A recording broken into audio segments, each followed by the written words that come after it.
सज्जनों जय श्री कृष्ण। सज्जनों कहा गया है, कबीर दास जी कहते हैं, अन्न खावे सो मानवा, मांस खावे शैतान।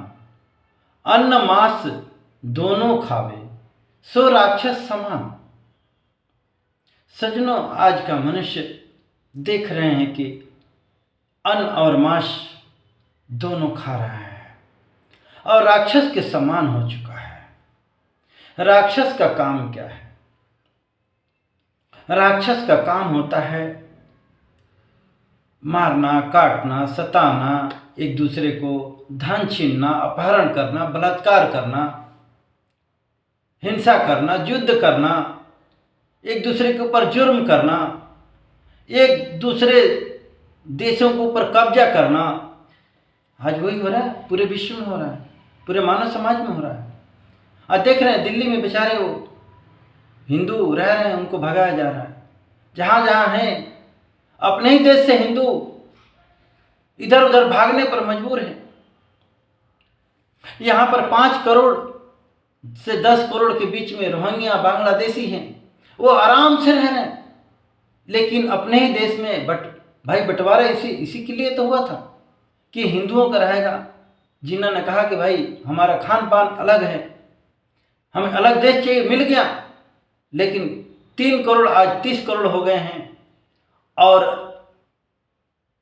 हिंदू देख रहे हैं कि घटता जा रहा है।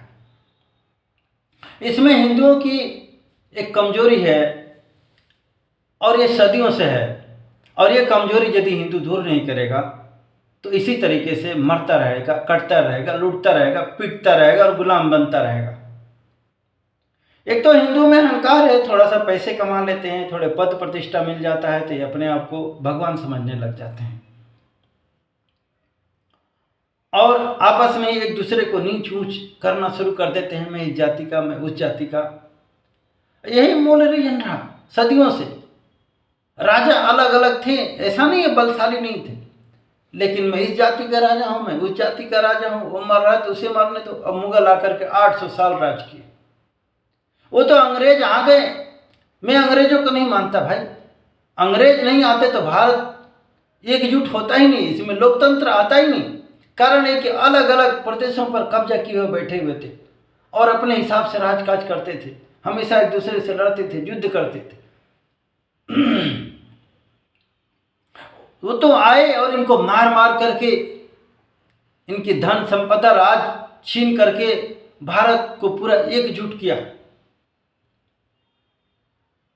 वो तो बंटवारा भी कर दिए थे हिंदू मुसलमानों का, लेकिन यहाँ के गांधी जी जैसे, नेहरू जी जैसे होने नहीं दिए। आज उसका परिणाम भुगत रहे हैं। बेचारे करोड़ों पाकिस्तान में मारे गए जो वहाँ रह गए थे।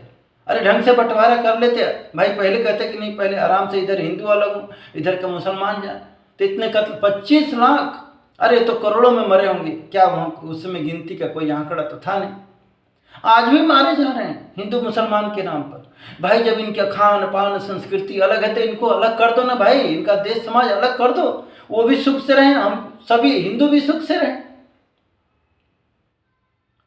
लेकिन पता नहीं हिंदुओं को क्या मति पड़ी, नहीं हमको तो इन्हीं के संग रहना, इनके साथ ही रहो तुम लोग।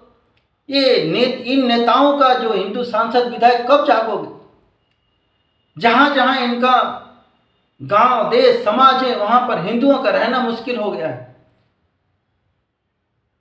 क्या यही चाह रहे हो? तो यदि हिंदुओं को खत्म ही करवाना है या भगाना ही है तो भैया कह दो कि भैया देश छोड़ के तुम लोग कहीं जाओ, यहाँ मुस्लिमों का शासन रहेगा। ये बेदर्दी से मरवाना कटवाना क्या मतलब है? जिन गाय को हिंदू पूजा करता है वो गाय काटी जा रही है। यह धर्म नहीं है। देखिए, धर्म को पालेंगे तो धर्म आपको पालेगा, धर्म को नष्ट करेंगे तो धर्म आपको नष्ट कर देता है।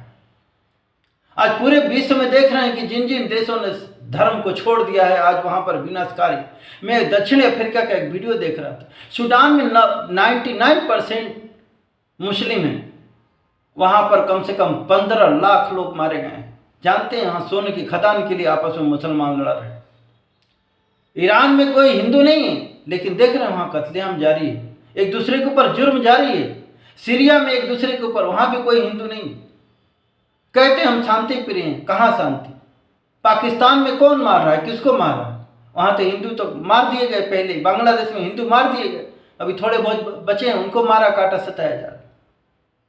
क्या यही शांति प्रिय वजह है? क्या मोदी जी यही कहते हैं? एक हाथ में डॉक्टर फट गया दिल्ली में। इन सब चीज़ों पर विचार करना पड़ेगा, इसके लिए नियम कानून बनाना पड़ेगा, नहीं तो आप विनष्ट हो जाओगे। जहाँ एक पार्षद बन जाता है, इनका सांसद विधायक बन जाता है, उस क्षेत्र को पूरा चेंज कर देता है, वहाँ पर अत्याचार बढ़ जाता है दूसरे लोगों के ऊपर। कारण ये इनका दोष नहीं, इनके मजहब पंथ में वो चीज़ें लिखी गई हैं, सिखाया जा रहा है, वो काम कर रहे हैं। इनको तो पूरे विश्व पर शासन करना है, विश्व को कब्जा करना है, तो इसमें इनका दोष थोड़े नहीं, इनमें आपका दोष है कि आप उनको समझ नहीं पा रहे, आप उन पर हुकूमत कब्जा नहीं कर सकते। उनका शरिया कानून अलग है, उसी हिसाब से जिएंगे रहेंगे। अब आपके ऊपर है कि आप मानो या मत मानो, वो तो मानेंगे। तो अब इस पर यदि यहाँ का शासन प्रशासन समय रहते यदि नहीं करोगे और अपने आप को बहादुर पृथ्वीराज चौहान जी जैसे करते रहोगे, माफ़ करते रहोगे, तो गुलाम बनने के लिए तैयार रहिए।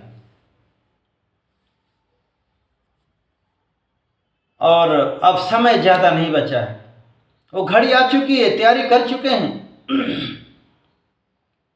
आप तैयार हो या ना हो। और हिंदुओं से ही कहूँगा कि देखो, आप जाति पार्टी में मत बटो, मिलजुल करके रहो। एक ही तो बचा है, 4% नेपाल में मुसलमान है, वहाँ से हिंदुओं को भगाने की तैयारी। यहाँ भी देख रहे हैं कि कुछ ये हिंदुओं की, महाराष्ट्र में देख रहे हो ना, वहाँ आपस में लड़ते रहे और ओवैसी वहाँ जीत गया, सैकड़ों से ऊपर सीटें आ गई। पश्चिम बंगाल में जिस वो कौन है उसको बनाया, आज वो बाबरी मस्जिद बना रहा है और ममता बनर्जी को चैलेंज कर रहा है। अब थोड़े से और बढ़ जाएंगे, पूरे भारत पर कब्जा होना तय है, बचना मुश्किल है। विदेशी षड्यंत्र तो अलग चल ही रहा है, देश में भी आज ये जय भीमटे वाले लोगों ने देख रहे हैं कि ये भी अभिव्यक्ति की आज़ादी के नाम पर हिंदुओं के दुश्मन। यादव कहते हैं हम हिंदू है ही नहीं, तो यही तो कारण रहा, पहले भी रहा और आज भी वही कारण, सेम कंडीशन आ गई। तो यदि भैया आप लोगों को गुलामी ही पसंद है, उस समय तो अंग्रेजों ने बचा लिया, अब कौन आता है बचाने? भगवान ही मालिक है। जय श्री कृष्ण।